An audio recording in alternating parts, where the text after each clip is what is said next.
اچھی صحبت میں رہا کریں، اچھی صحبتوں میں شریک رہیں،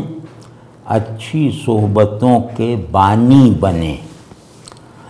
اگر یہ کر لیا نا کہ اللہ کے واسطے سے تم سے محبت ہے اور اللہ کو خوش کرنے میں ہم ایک دوسرے کے مددگار ہیں، تو پھر بڑے آدمیوں کو نہ بھی دیکھا ہو تو انشاءاللہ بڑے آدمیوں کو دیکھنے اور ان سے تربیت پانے کے نتائج کے برابر برکتیں آپ کو حاصل ہو جائیں گی۔ آپ صرف اس پہ عمل کریں کہ اللہ کے لیے محبت اور اللہ کے لیے دوستی اور اللہ کی بنیاد پر جیسے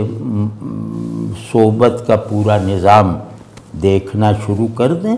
تو انشاءاللہ کوئی محرومی نہیں ہے، کوئی محرومی نہیں ہو سکتا ہے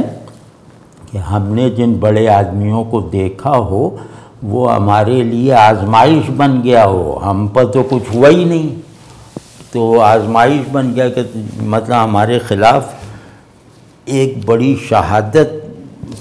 جو ہے وہ وجود میں آ گئی کہ ایسے ایسے لوگوں کو دیکھ کر بھی دیکھو یہ ایسا رہا، تو وہ پھر ہمیں تو دیکھنے کا نقصان ہو گیا۔ تو آپ ان چیزوں میں نہ پڑیں، آپ بس اچھے دوستوں میں رہیں، صالح دوستوں میں رہیں اور ایثار اور انکسار رکھنے والے حلقے میں سرگرم رہیں۔ اور اچھی صحبت کے بانی بننے کا مطلب یہ ہے کہ لوگوں کو اچھائی کی طرف بلائیں، اپنا دوست بنائیں۔ تو اب آپ اچھی صحبت کے بانی ہیں۔ اپنے گھر میں صحبت کو اچھی صحبت کا عنوان دینے کے لائق اپنے گھر کو بنا دیں،